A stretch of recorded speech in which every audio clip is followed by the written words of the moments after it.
Good morning and welcome to Social Media Breakfast of Houston. Woo! That cheer is for you because you got up this early to learn something new. I always love to see the beautiful faces that come here in person and those of you who make it online as well, because it is an investment and it is going to be worth your time today because I have my friend and actually amazing marketing guru, Anh Nguyen, with me today. Thank you so much. And Anne is a digital marketer. She is a community builder like me. So that's why we really got along so many years ago, is because we really connect on that front. And she actually is the chief person for purpose. I'm sorry, I say purpose amplified marketing. We'll talk about purpose amplified in just a minute. But one of the things I've noted about Anne is she's had a life shift and change in the last year or two. And when you move from one city to another, so she lived here in Houston and she's moved to Dallas, but she comes back and forth some. And it's been an adjustment for you, right? So adjustment is an understatement. I mean, for good reasons. I mean, yes, right. yes. Yeah, absolutely. Keep that close to your mouth because if we're holding the mics, we have to hold them close. Hello. So I want to talk about that today because all of us have these moments where we have to make some shifts in our life, from one thing to another, or maybe it's shifting up to a new level, or maybe it's shifting from one thing to another thing. So if you're online, definitely leave us a comment if you can can vibe with that, because we all have these shifts. And why I want Anne to talk with us is because she is leaning into live streaming as her way of visibility. So one of the things I like to talk about is having and growing your visibility as a business owner, as a employee. It doesn't even have to be you're owning a business. Like, you have to build your personal brand this day and age, especially if you're in marketing of any kind. And you're in marketing if you have to sell anything. Okay. So that's just how it is. And you have to sell yourself. You have to sell yourself as the right thing. So that is what we're going to talk to you. So that's a tall order, but you're going to help us figure all that out, right? Of course. And I love talking about live streaming. So, and I like to talk anyway. Yeah, it's all good. So tell me, first of all, let's talk about your 3 live streams. I actually took a screenshot of all of them because I was like, there's so many. You just launched Brandcraft this week. Yes. So I watched the first inaugural episode because I was like, I got to watch the first episode. But Brandcraft is really for showing really amazing what? Tell us what your vision is for Brandcraft. So the concept behind Brandcraft is because I attend conferences, marketing conferences, and I sit in sessions and I hear these great campaigns going on. But most of my clients and most of you guys out there and your teams don't have Salesforce budget, right? You can't send a video crew to Peru to film on Machu Picchu. So really? Yes. So I was, and the majority of the folks that I attend these conferences with are in the same boat. We're working with small teams, 1 to 5 people teams often, and I'm a solopreneur. And so I wanted to focus on small but mighty marketing teams, or even marketing pros who do it by themselves, doing really amazing things and kicking butt. And because I want everyone to see that it can be done with a small and mighty marketing team, especially since the majority of us don't have Salesforce or IBM budget. I definitely do not have Salesforce.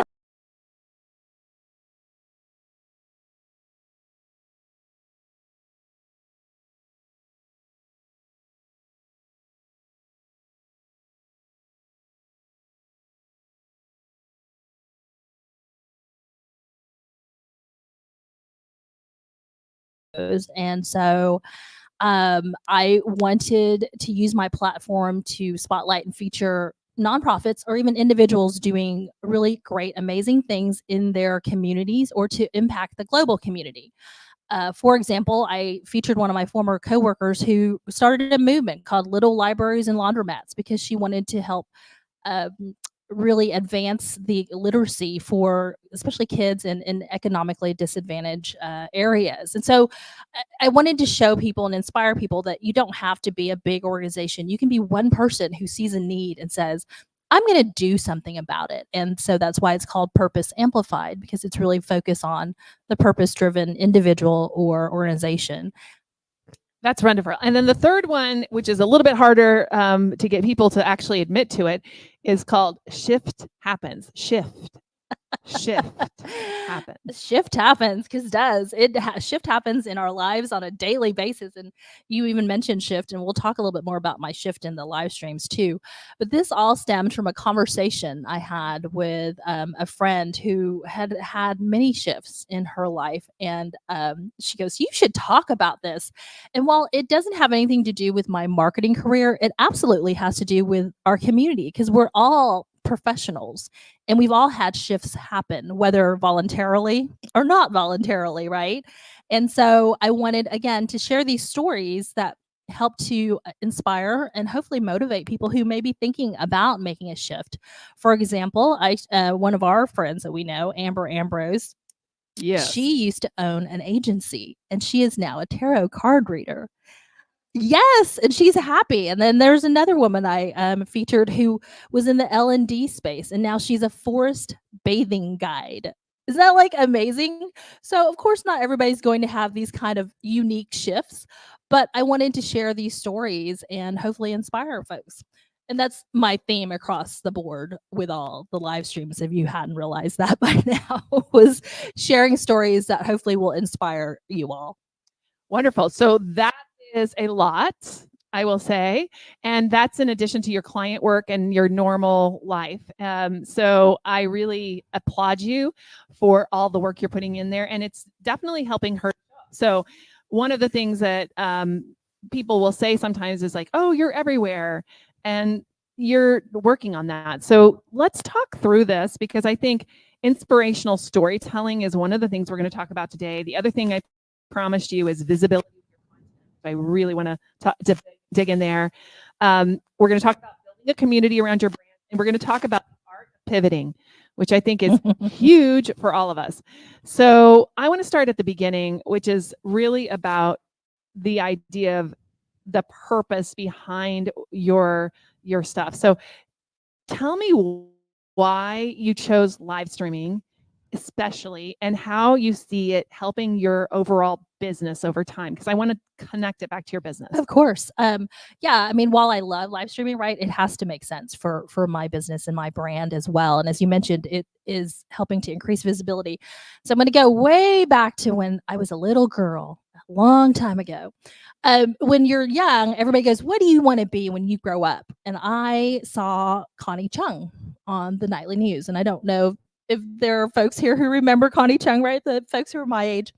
She was one of the first Asian broadcast journalists that I saw on TV. And for an Asian girl, that was like amazing. Somebody who looked like me.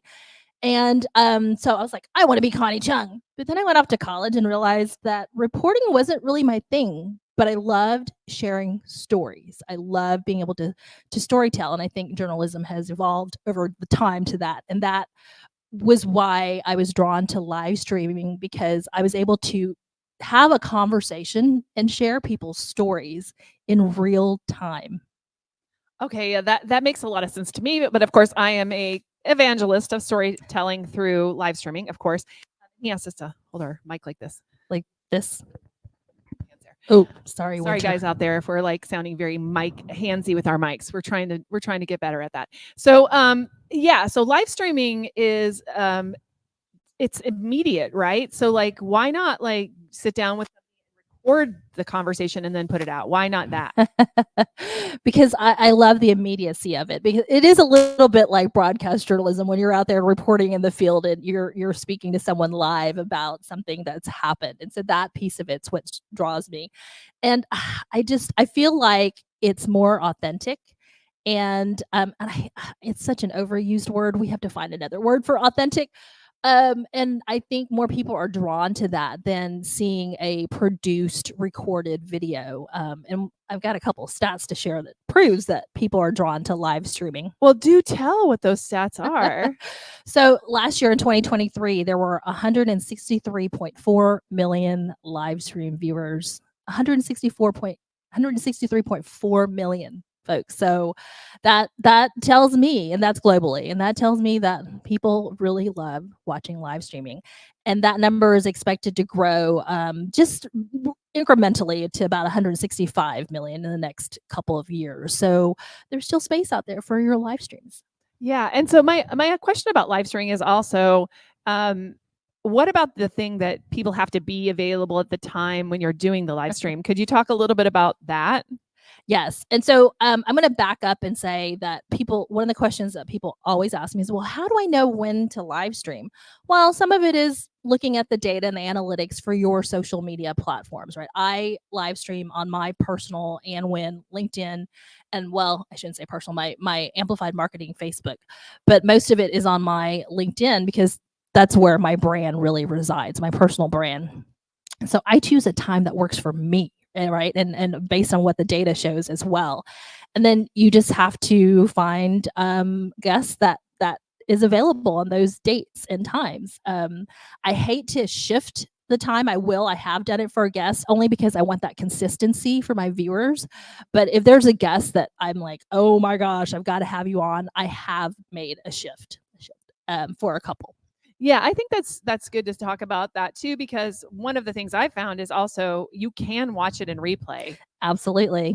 Absolutely. And one of the reasons I like to do live streaming is because I don't want to have that extra step of all that editing and time and things that keep me from getting it done. So as a entrepreneur, why I like live streaming is for that reason, because it's 1 hour out of my day once a week versus 1 hour plus, even with a team also going through the process of doing something like this is time consuming, right? So how do you feel that way? Yes. Although having said that, one of my plans for the content after the fact, and we can talk about content Yes. and what to do with it. Yes. I'm going to take the videos and I edit them and then add them to YouTube. I don't live stream to YouTube right now because I do want that extra editing because of the search engine optimization and other things on YouTube. On the YouTube. Yeah, I do live stream to YouTube because I'm just that kind of girl. But I think you're right. Like there's a lot of different ways you can do it. So there's not one way to live stream. That's what I kind of want you to hear here is that there's very different ways to manage this. Okay, great. So that being said, how are you building visibility with your content? No, that's a great question. And one of the reasons I went back to really focusing on live streaming last year and then now this year is because of my shift to Dallas, right? I grew up here in Houston. I've been back in Houston for over 20 years or before I made the move and really developed the community, the marketing community, the social media breakfast community, made friends with people like Cami and others. And I thought, okay, well, I'm in Dallas and how do I continue to keep this visibility out there while I don't have to drive all over Dallas? And at this age, I don't want to be at a networking event every single day. I just can't do it. And so that's why I thought, you know what?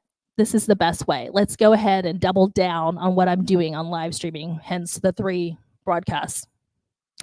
And so for visibility, the Purpose Amplified was a passion project, but it does speak to my love of nonprofits and wanting to really focus on hopefully working with more nonprofits and purpose-driven ventures in the next couple of years. Historically, I've worked with B2B brands and periodically will help a nonprofit with a pro bono project, but I really would love to be able to make that shift to have those type of clients. So I feel like I'm using my skills and experience to make an impact if I can't make that impact directly doing something. And so that's the reason for Purpose Amplified.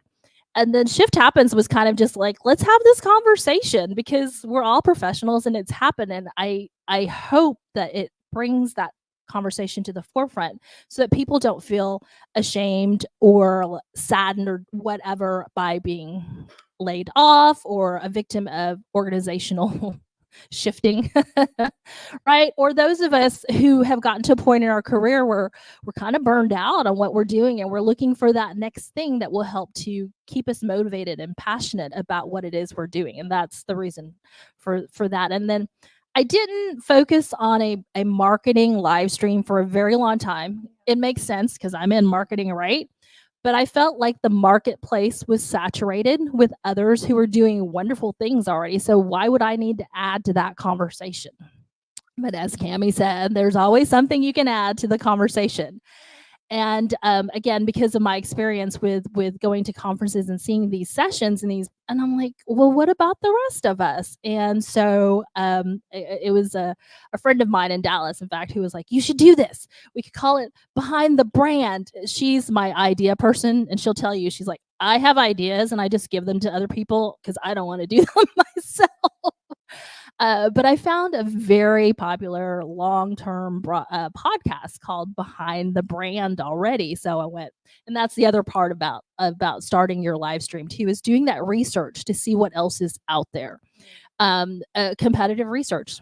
We already do that for marketing, right? And so I decided to shift and change the name. And so I thought of brand craft because it is a little bit of magic, it's a little bit of witchcraft, it's a little bit of science, and hence the name Brandcraft.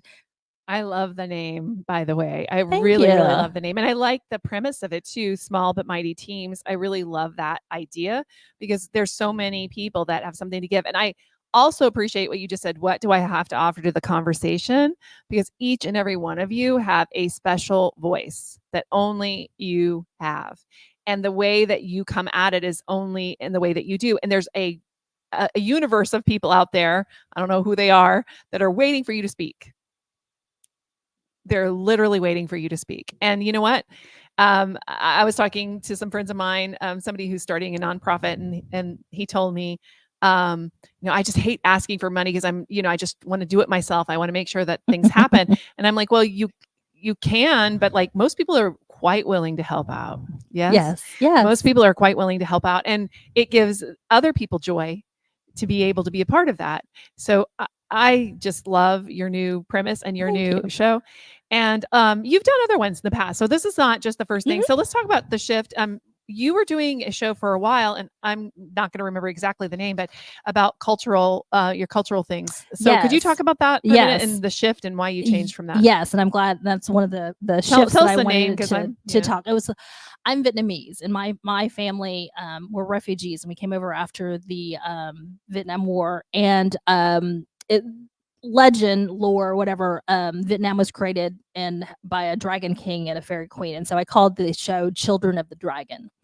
And I wanted to highlight stories of refugees, and I started really focusing on just Vietnamese refugees and immigrants, but I featured others too. I had a gentleman who was Iranian and shared how his house was bombed and they were separated from his family for months, and so I wanted to have those stories featured and be able to have that conversation about the things that others have lived through, so that hopefully it really humanizes what those folks have gone through, or those people, because there's stereotypes, right? And I wanted to share those stories and show everyone that we're all humans at the core of it. We all face the same challenges. Some of us have a really difficult time, such as having your house bombed, things like that. But I just, and again, at the time, and not to get political, the conversation was against immigrants, and people was very divisive, and I wanted to share these stories so people could go, oh, they're humans too. That is on hiatus at the moment. So that is actually shifting to something else, because over the years when I've shared my story, people have always been, oh, you should write a book. Well, my family story is just one of thousands of folks who left at the same time, who had similar experiences. So I'm at the moment interviewing folks and gathering and curating those stories to write a book, and eventually hopefully come back to having a live stream about it. So all that to say, even if you start one today, you're not married to it for centuries, for decades. True. It can shift. Your brand can shift. Your brand can evolve. And I tell folks this all the time, is that your brand can evolve, and it should evolve over the years. And so don't be afraid to let go of a show just because you've had it. Because Children of the Dragon was one. I started live streaming with a show called Mobile Chat, because it used to be a Twitter chat.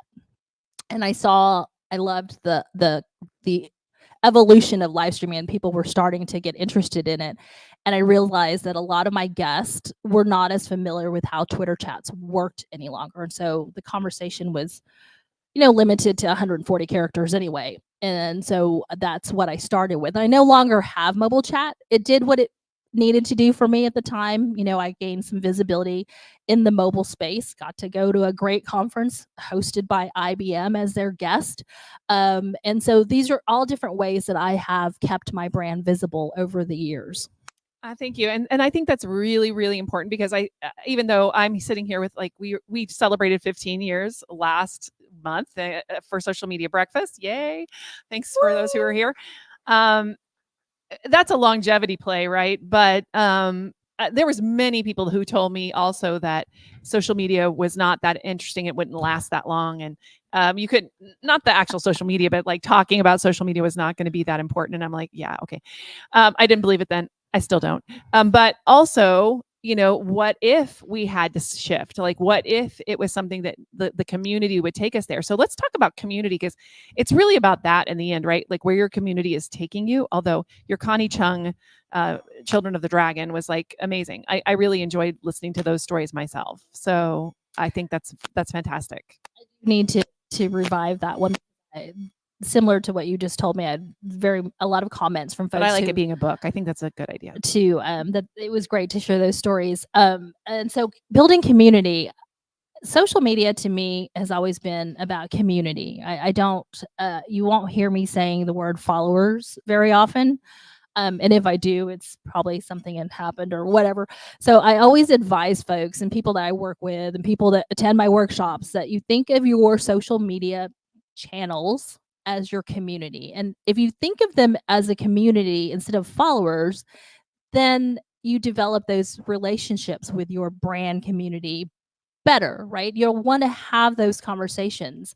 That's why the mindset. That's why I don't really like that word followers, because I'd rather have you as a friend or audience or a community member that I can have that conversation with, that I can share those stories with. And, whether it's for my brand or for your brand. And really, we talked about storytelling, and that's one of the things we talked about. We encourage brands, whether you are a B2B brand, a nonprofit, whatever kind of brand, people want to develop that relationship with your brand. And so it's really important to have that mindset, to think of the people who are going to be part of your community. They could be potential customers, they could be existing customers, they could be raving fans, they could be ambassadors, they could be people who are just interested in your brand, but they're all part of your community. And how are you going to communicate with each of those people in your community? Yeah, I love that, because that is absolutely the way I think of it too. On the other hand, I'm also thinking about, communities need to have places to like connect with each other. Absolutely. As well. So I feel like it's really not a real community until the people start interconnecting with each other. How do you feel about that? No, I don't know about the channel. Yes. I'm pushing back on the channel only as the community. Oh, no, I agree with you. It's not only the channel, but it's the first place, right? Think about when you meet people and your friends, where do you meet them? I mean, that's the first little channel or step. And then from there, you invite them out for coffee, you have a virtual coffee, whatever that is, to continue to nurture that relationship. And so if you're talking about a brand, say like a B2B brand, which is what I had been working with mostly, how do you nurture a community with a B2B brand? Are you going to take all of your clients out for coffee, or what can you do to help nurture that community? And that's through your content and through the way you communicate with them, whether it's social media posts, whether it's emails, whether it's live streaming. It just depends on what the community wants to hear. Yeah, I love that. And also, I mean, Facebook groups, and you can take it offline. You can have live meetings like this. You can do things like that. But I'm always so cognizant that the things that I create are not about me, but about like the people that are in them with each other. Absolutely. Because in the end of the day, people are not going to take their time unless there's something valuable, right? Absolutely. It's whatever they find valuable, whether it's information, being educated, whether it's connecting with others who are within that community, who have that same love for that brand, whatever that connection is for that person, that's what the brand should think about to give them. It's about them and not you. Yeah, I think that's really important. Okay, great. So building a community around your brand, building a community around a live stream. So what what have you seen about communities on live streams? Like how does that behave? How does that happen? Yeah. So, well, partly it takes consistency. Partly, hugely, it takes consistency for people to know that this live stream is there and expect it. For example, social media breakfast. Everybody knows it's the second Friday of every month, and they know there's an in-person component, but then there's a live stream component. So there's that. We consistently know that's when it's going to happen, and we look forward to it. But and then continuing that conversation offline, because how many of you have I met here and met on the live stream that I've had conversations with, whether in person or we reached out to each other and said, hey, let's have a virtual coffee. You've got to be able to have that continuation of the conversation. There's no point in me saying, hey, Donna, it's great to meet you, and then I never see her again, or I see her next month and go, hey, how are you, and that's it. That's a very, I mean, it needs to go beyond just hi, how are you doing. And so that's another way to be able to build that community around a live stream or another brand. I think some brands that do things well, like building, really leveraging that community, is say HubSpot, right? They have that inbound conference every year, and it's essentially their user conference. And some other brands have done the same thing. They'll have a user conference, and that's one way for them to extend that community effort and groups, just like you said. StreamYard, the tool that we use, we both use StreamYard for live streaming. They have a very good Facebook group that has really established their community around the brand. It helps them if there's a question. And not only are the StreamYard staff members jumping in to answer questions, other community members who are more experienced with the solution have jumped in to answer questions. And it truly does feel like a community, even though I've never met any of these folks in real life. Yeah, no, definitely. I mean, those are the kinds of things you can build around your brand. And I think that's great you bring up StreamYard, because they are a company, right? Not a person, which I think is very helpful to think about that too. Your brand can have that sort of impact. And that's, by the way, that's why we actually meet at Impact Hub. We used to meet at restaurants and stuff, and we did that for years, but we chose to kind of come together with Impact Hub because this is like, I really want to see like social media breakfast as a community making communities. And that's who we like highlighted last month too. We highlighted other people who had been long members of Social Media Breakfast, who'd gone on to build pretty amazing communities. You know, Azil building Pod Houston, Michelle building Black female entrepreneurs, and so just some really cool new communities building communities. And so how do you feel about that for a brand? Because I think a lot of times a brand will want to hold on to the people and not like, let them go. I don't know. It's like that saying where you say leaders create other leaders, right? So if you have someone who has a really great community, you would hope and expect to have other communities spawn from your community, because that only expands your reach. Because I mean, think about Ozil and his community, and people go, well, how did you think about this or come about this? Well, Cami gave me that inspiration. Well, who's Cami and what does she do? And so that only helps to expand your reach as well. It's petty, I feel like, to hang on to that right, and you want to be as supportive as you can for any other sub communities that may spawn, and you're a prime example of that. You are always supportive and wonderful with anybody who wants to do anything around community. And I wanted to address kind of the definition of community, because I feel like it's Thank you so much. I feel like it's squishy right now. I feel like it's squishy and nebulous, right? So what do you guys think? What is a good definition of community? Somebody want to help me? Anybody? Bueller? I got a mic for you. We have a mic. Does anybody want to talk? Jennifer, you look like you had a definition suddenly. Do you? Okay, well let's give it to Jen. Give it to Jen. I make people act. And online. All right. And online, if you have something, put it in the comments, and we will get it relayed here too. All right.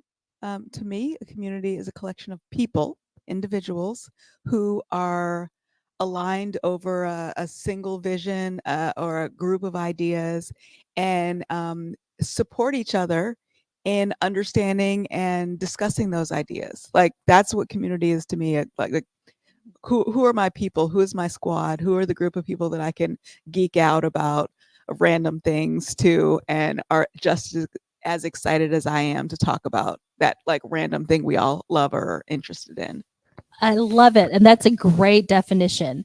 And so if you're thinking of a brand, a company, well, the community that's built around that brand is those people who they may be customers, they may be interested in working with them, but they love the vision and the mission and what their values align with that brand's value. And so that's where community spawns from. I have some fun communities I belong to. I love Le Creuset, right? The cookware. There's a Le Creuset lovers Facebook group, and we are crazy on there. That has nothing to do with business, but we all get to be geeky, nerd out about Le Creuset and crazy about Le Creuset together. And I think that's part of the aspect of community that people love is that they have others who love whatever it is as much as they do. And in that Le Creuset, do they spend a lot of time selling their pots and pans? No. And that's a great question. It is all about sharing our love for that brand of cookware. We'll share, people will be happy for each other about, oh, I got a new one, right? Or I've been wanting to get this, or there's a new person who's just been introduced to Le Creuset. They'll share recipes and other things, and they'll share ways to keep the cookware clean and how to care for it. There is no selling or promotion in there. Le Creuset, I don't even know is in the group at all. It's all just those of us who love it. How many people do you think might go buy another Le Creuset piece because they heard something in the group that was group oriented, like came directly? So do you think people are buying stuff though? Oh, yes, because we love to show off our new pieces to each other, and because we're enablers, right? People go, do you think I really need another pot? I have this already. I'm like, no, you do. You absolutely do need another one. And so absolutely it has lifted their sales. And then again, because of these raving fans, we talk about raving fans, and this group is truly a group of raving fans. I just wanted to add, when you talk about community and you talk about people coming together over a common interest, but they also have different interests and different backgrounds and different opinions about other things in the world. And then when they come together in that way, they start to expand their world about their view of who people are. Yes. So when they come to like looking around the table here at social media breakfast, a bunch of professionals who don't all look alike.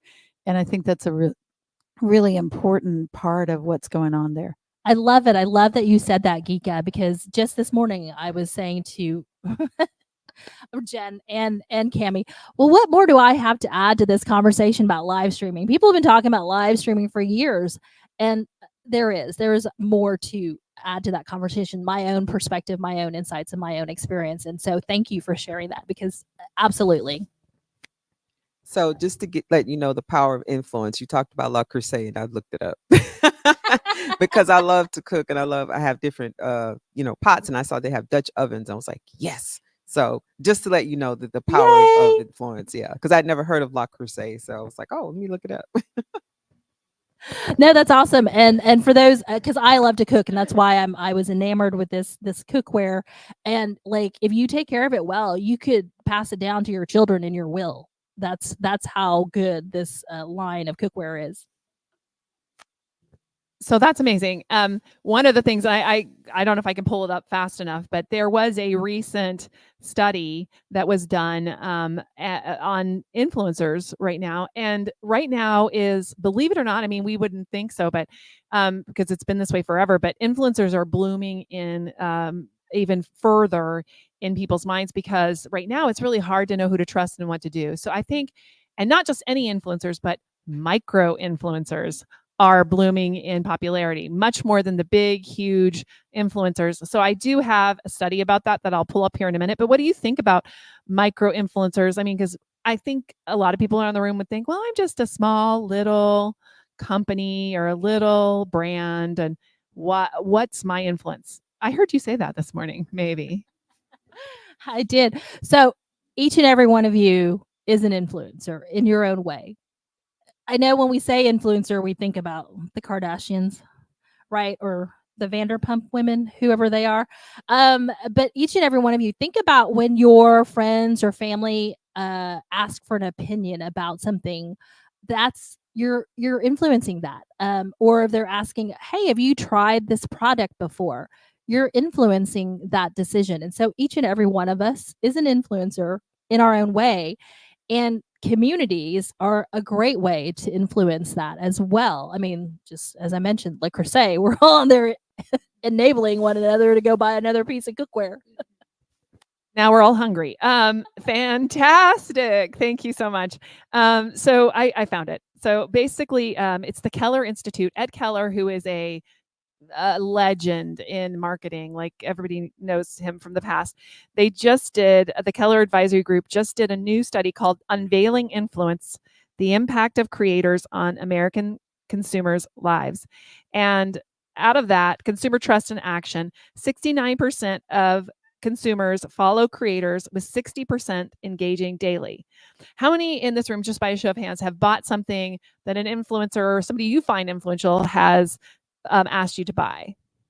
Yeah. Okay. This was like probably, I had 90% of everybody here with their hands up. 80% of followers, sorry, they call them followers. 80% of followers took some type of action due to creator content. We just proved that in this room.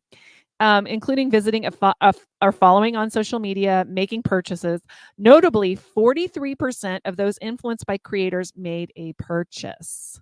How many have made a purchase? I definitely think it's the same group, right? Yeah. So trust in specialized creators, which is a micro influencer. Okay, specialized, small, micro, is almost as high as trust in recommendations from friends and family. 62%. Y'all are my friends and family, just so you know. But that's the thing, it's huge. And influence on brand perception, 76% of consumers agree that creator content influences their perception of emerging brands. We just did this right in this room, demonstrating the significant impact micro influencers can have on newer, lesser known brands. Consumers follow creators for a variety of reasons, including humor, 67%. So be funny, haha. And if not, educational content, 67%. And if not that, shared interests, 54%. There's more. Like, it's a really good study and it's recent. So we will do that, and we will make sure we find it online and send it to you. I can get the actual link to my team, but that's the new study. Then I think Le Crusade should send me another Dutch oven just for that. Are you listening out there, Le Crusade? But to tie it back into live streaming and its influence, how yes, no, but I was listening to how often do you and I get asked, well, what tools do you use for live streaming, right? So that's a little bit of influence, and shout out to StreamYard. What kind of mics do you use? What kind of lights do you use? So that's an influence from your community as well, or an interest, excuse me. And so that's how we can tie it back in. And I don't know if you guys are hooked on these, but live streaming is not necessarily just the shows like we've been talking about. I will watch somebody cook something because I love it, right? And watch them make the recipe, and they'll share the recipe, and they're doing this live as well. And so those are other ways, other avenues for live streaming. So it doesn't necessarily have to be a broadcast like this or have a conversation, but they're storytelling in their own way as well. Yeah, and you were talking about this just came to me. You were talking about journalism, and we have a journalist in the room, so also thinking about you. Yeah, he's looking over his shoulder like, what? Thanks, Ken. But journalism it's a great thing for journalism too, right? Live streaming, live in the moment as you're standing out somewhere on a vertical formats, in Instagram or even TikTok and places like that. You like quickly getting out videos that are in the moment, even if they're not live per se, they can have that feel, right? That live feel, not that overproduced feel. So, I mean, I think that's also good. Shorter is also good. Although, Diary of a CEO, which is recorded, admittedly, that is a very popular podcast / it's done in live stream style, interview style. His stuff goes over like an hour to 2 hours. Like people are, and he's like got 7 million followers. So you can go any length, any size. It just depends. So yeah, it depends on your audience, right? And so could you tell me a little bit about how you decide what length to make it? Like how do you, okay, let's get into the nitty gritty. Let's get into how we make these live streams. Okay, so give me like a workflow for your live stream. Thanks for asking that, because I was going to share. It has taken me a few years to perfect this workflow, and I want to be a shout out to Devana, who is also Cammy's virtual assistant. She's my virtual assistant now, and that's all she handles for me, is helping me with the live streams. But even if you don't have a virtual assistant, my workflow is I have a guest submission form for each show. It asks them specific things that I need to know for the show, right? Name, contact number, social media profiles, what it is that you think you're bringing to the show. What do you want to talk about? And if they don't know at the time, that's fine. They don't know. And then we talk about it in a prep call. So once the guest submission form has been filled out, and I just use Google Forms, so you can use anything, Jot Forms, whatever. Donna has experienced filling this out. It was fairly simple, right? And so I get a notification, obviously, and then I follow up with an email saying, thank you for your interest in being a guest. You're confirmed for this date. Please schedule some time to have a short prep call with me. I give them a Calendly link. I have a specific calendar for prep calls, and go from there. And, again, it's very detailed so that there's no mistaking when I need to have this prep call by, because I've had people before I've done this, like literally, oh, I can just call you on the day before, right? And then, no, I need to prep for this. I need to create social media images and promotion and copy. And then after that, we have the prep call. There's a very detailed form with notes of what we've talked about. And I have all the information I need for the specific guests on this one form. Again, thanks to Devana. So all like the bio, anything that's relevant to the show, my own notes from when I've had the prep call. And then after that has been done, then I create copy for the social media promos, as well as for the StreamYard description. And then I send it off to Devana, who handles all that. But if you were to handle it yourself, you would just schedule it. StreamYard doesn't allow you to schedule it till like a week before, but has that changed? Okay, good. But that doesn't mean that you can't promote the show prior to that. You don't have to wait till the week before. And then I have the show. But we send a very specific, detailed email to the guests as well, with instructions of here's your link for the show, here's best practices, because I don't want anybody sitting in front of a window looking like they're in witness protection. If you have issues with audio, please use an external mic, things like that. So there's very specific best practices as well. And now one of the things I love about StreamYard is that it enables, thank you, Winter, enables the guest to be able to stream, to choose and add their destinations, which only amplifies your live stream then, because if it's getting in front of their audience as well. And so that, I think we didn't really touch on that too, for visibility. This is a great way for visibility for your brand, because if you choose your guest wisely as well, you are going to be getting in front of their community, to people who may not have ever heard about you as well. Like Crusade as an example over here. Yeah, it's really good. And the other thing I was going to say, that's great, because that's a great workflow, and I highly approve of it, because I use the same one. But Devana. Well, yeah, Devana and I've like perfected that over the years at this point.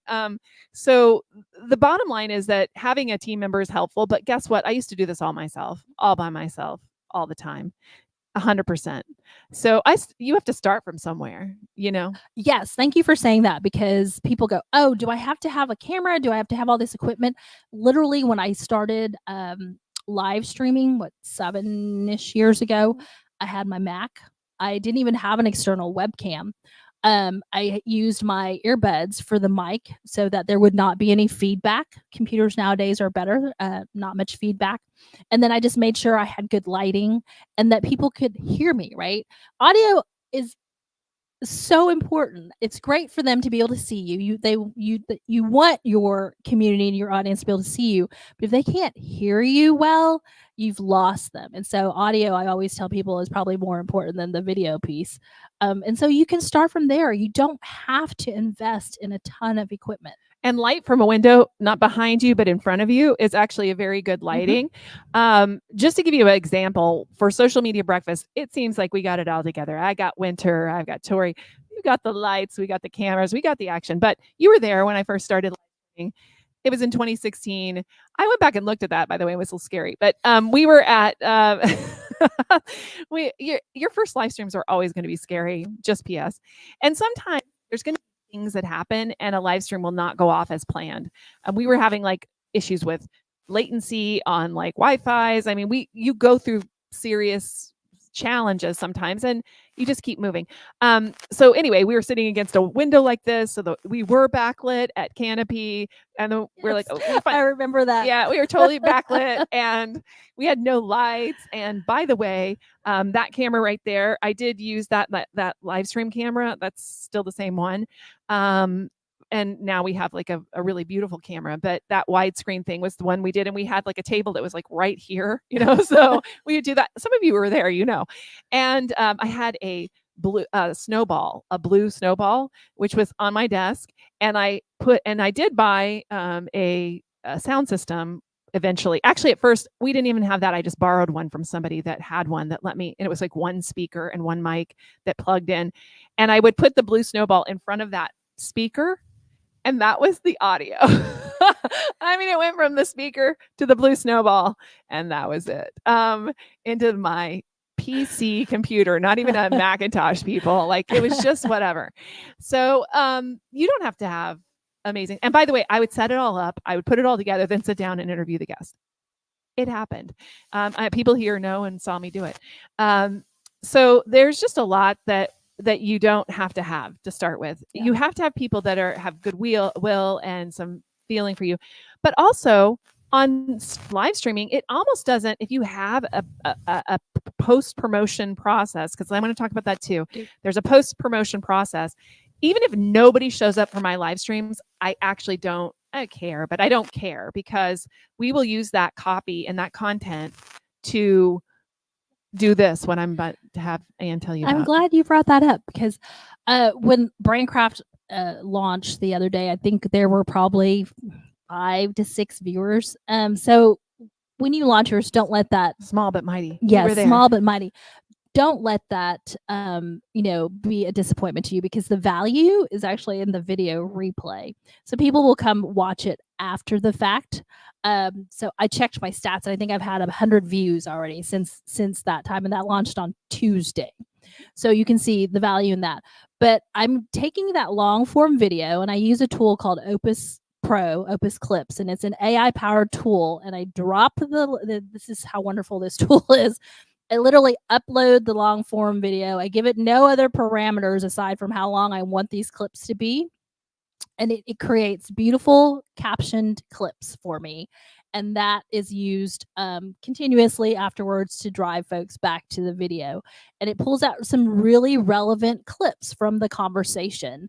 The tool also grades it and tells you the hook was great, the engagement was great. It's not really talking about a trendy subject, but I don't really pay attention to that grade. I just pay attention to whether the hook or the engagement is great. And then you can go edit the clips yourself to make sure that it is truly what you want it to say. But that saves a ton of time, and I don't have to engage an additional video editor to do that. Not to say that video editors are not valuable. Oh, very. And I also think that, there's a different kind of video that's a little bit more impactful because we may get tired of this kind of video over time. Yeah. Oh, yes, absolutely. I don't do it all the time. I mean, I have a bunch of clips, but it's not constantly what I promote, right? So I'll take, I use another AI powered tool that pulls out quotable quotes. And which one is it? It's Pod Squeeze. Right now I'm using both Pod Squeeze and Cast Magic. They do similar things. And so it's a little bit redundant, but I'm trying to decide which one is better. But I am leaning towards Pod Squeeze. Pod Squeeze. Okay, cool. So yeah, I mean, everybody asked about the tools. So Yes. as you know. And so that pulls out quotable quotes for me again. So I'm not sitting watching the whole video again and pulling out quotes that I want to use for promotion itself. Again, just little tidbits of kind of what I call nuggets, golden nuggets of wisdom from the conversation. How else you can then share it. But Pod Squeeze also writes a draft of a blog for me. That eventually will be something that I can use. And then it also does a draft of a newsletter. So even if you're not utilizing newsletters from MailChimp, Constant Contact, whatever, LinkedIn has a great newsletter feature. That is also a great way to amplify your brand and share that content post show. Post show, yeah. Because a lot of people say, well, I couldn't make it, so I can't watch it. And you're like, oh no, but you can watch it. Here you go. And you give it in a different format. I think that's fantastic. So that being said, I would like to open this up to questions, online, offline. Yeah. Oh, I got texted one, guys. Ooh, this is like very Technology. technology-like. Okay, great. Online question. Can Anne and Cami talk a bit about influencers versus community? How to integrate them, and if bigger influencers take away from a communal type mindset? Ooh, I'll let you go first. Ooh. So I think within the community, or I believe I should say, there are already influencers. Just as an example, in this room, I talked about Le Creuset, and there you were checking out their website and seeing that, oh, it's Dutch ovens. I love it. So the most vocal ones in a community, I feel like, are probably the influencers. Not always good vocal, but some great vocal folks, right? For you probably have bigger influencers in your community than I, just because of what you do and how long you've been around. And so how do you feel that has affected your community? Yes, Connie Chung, I will answer your question. So I love it. Like, she's just taken over the interview. It's fantastic. Okay, I love it. So yes. So I think the heart of this question is, should you hire influencers and work with content creator influencers? How's that different than working with your community? All right. So from my perspective, I've done both. I've done a ton of influencer activations with brands. That's part of what we do at Zoetica, or did before the pandemic. But we do a lot of like travel and tourism types of influencers.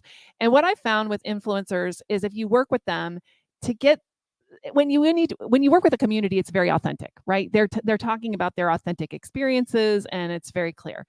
And you can't ask them to like create content for you, because that's just not fair. Now, some of them might do it just unbidden, and that's wonderful. Like, if you guys here today created a piece of content and you do about how great it was to be at social media breakfast, and it's like, like, yay, that's wonderful. And I will, reshare that. I will comment on that, make sure that my community sees it too. That's really important. That's how you work with the community, is you amplify whatever they decide to give you. That's really what you do with the community. But with influencers, you're going to want to think of them as, in some ways, contractors. You are hiring them to create content. I find that the most authentic content with influencers comes when you don't overprescribe what you want them to do, because they will go out and do the thing. You may have some deliverables, like I need a video, I need like some posts and things, but like the content of those posts and how they cover your brand, I like to leave that up to the influencer.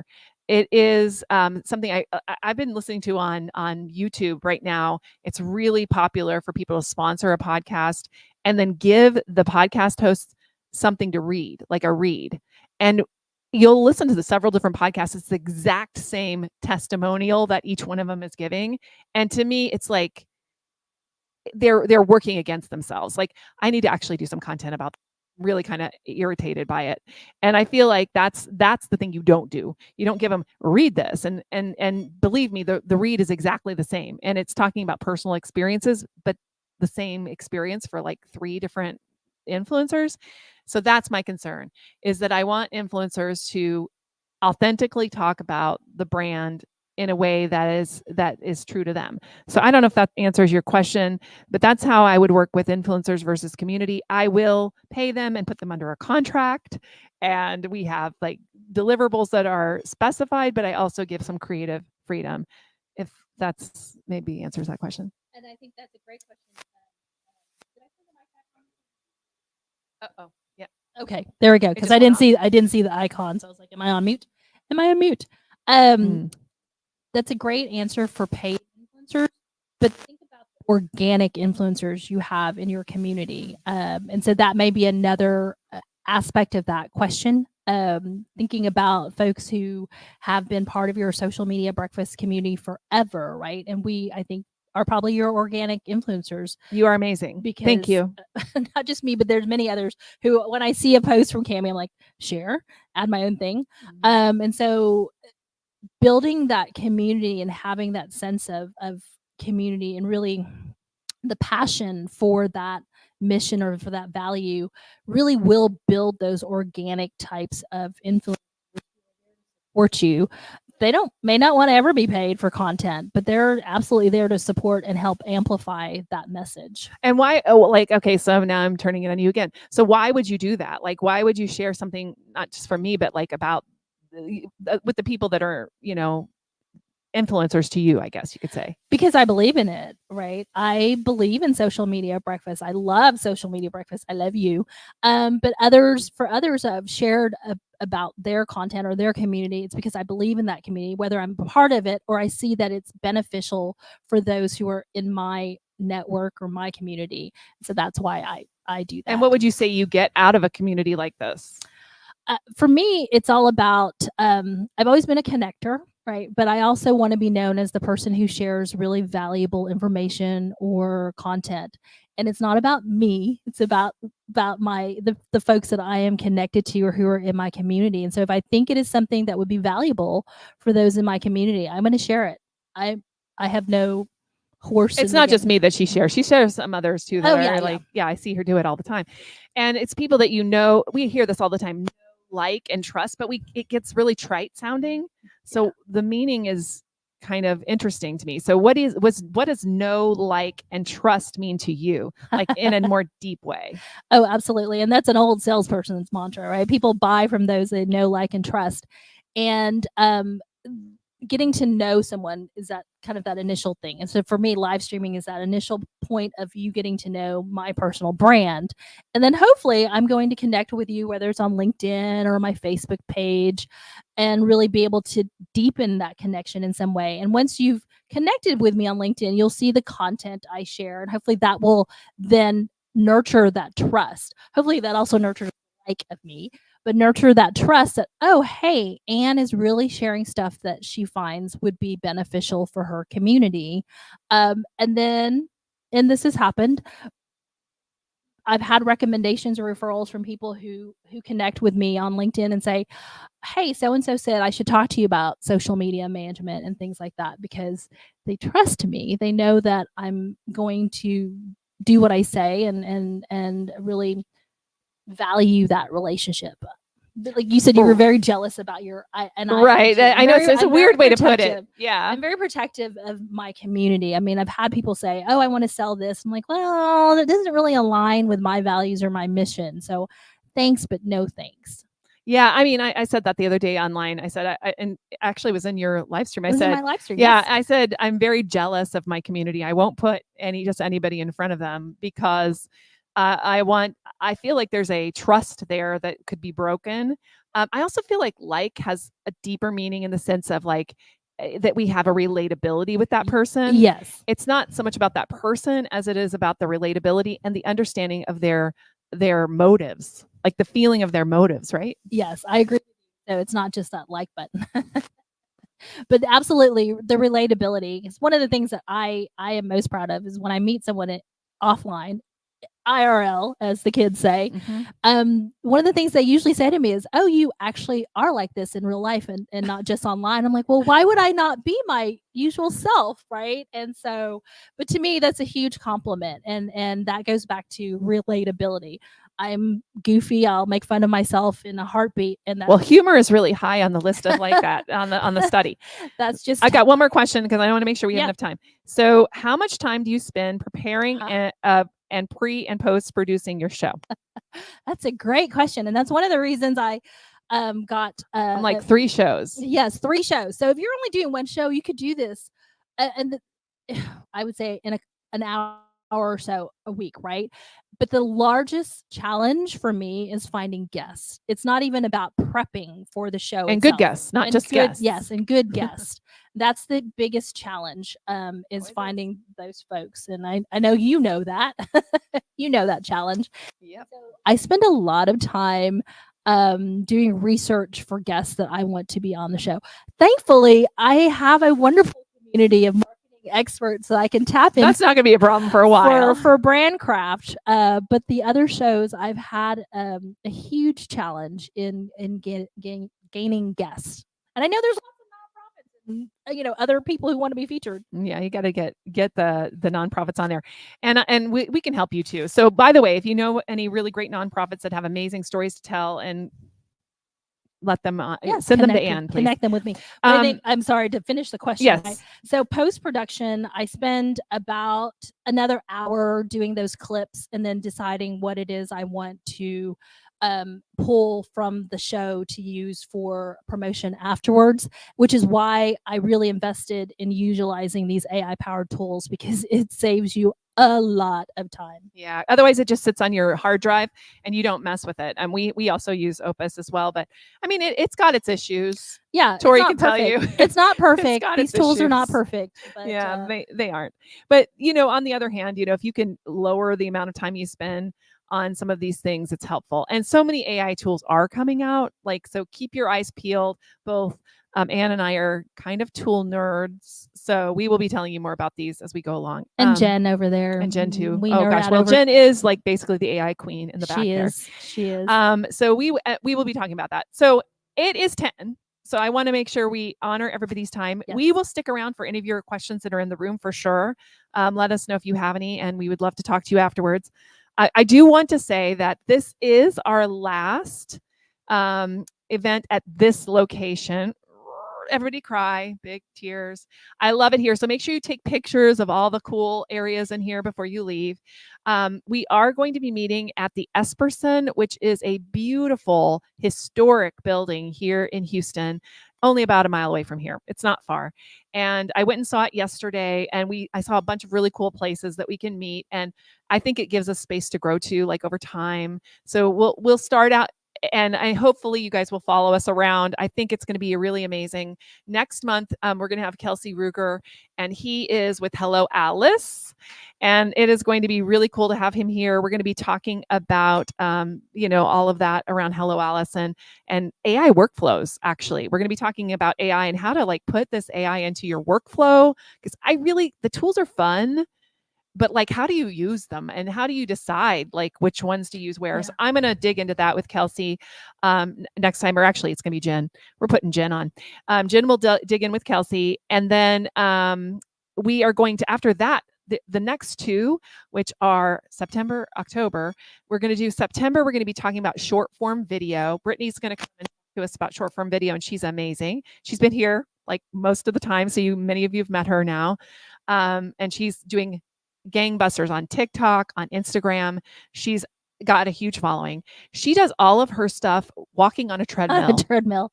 She's a marketing person, and she's walking on the treadmill giving you marketing advice. Very different. And it just shows you that you can almost take anything and make it into a really cool thing. So she's going to talk about that, and we're going to be giving you really good points on that. And then the month after that, we're going to do a workshop, which is also going to be a short form video workshop. So it's going to be like a twofer.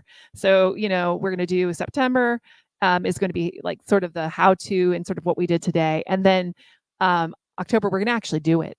And because we're in this really cool new building, I'm trying to figure out ways that maybe we can use that as a way to go around and create content in that building. Either for ourselves, or maybe we'll have a competition, and maybe we'll hype up the building. You guys can help. We can maybe do hype up the building or something. And then I don't know. I'm thinking about that. A community of influencers. Yeah, community of influencers going around taking really cool things about this cool new building that we're in, because it's got a lot of historical pieces. There's some. They were telling me today or yesterday when I went to see that they have a historical guide. So we may even be able to get a historical perspective on it. And anyway, it could be fun with prizes. It could be fun. So I'm trying to make it fun. And then in November, we're working on a guest that I'm not quite finished on, so I can't tell you yet. And then December, is gift of guidance. So you're gonna start hearing about gift of guidance in just a couple of weeks. And gift of guidance is our annual event where we help 10 nonprofits with their marketing campaign ideas for the next year. It is a wonderful event that a lot of people love, and many of you have participated in many times, and I really appreciate that. I think, we've helped so many nonprofits since we started. I'll have to go back and add it up, but I'll come up with a number for you guys this year. But we're getting close to 100, I think, nonprofits that we've helped over the years. So that would be in the new building too. So we'll have to figure that out. And I'm really excited about it. I really am. It's going to be, change is hard, but we talked about shift happens. Shift happens every day, and it's up to us to go with it, roll with the punches. And I wanted, speaking of shift, when you're doing a live stream, something is going to go wrong. And you just kind of roll with the punches, right? And that's one of the fun things I do like about live streams, which scares people because they're like, oh my gosh, it's not perfect.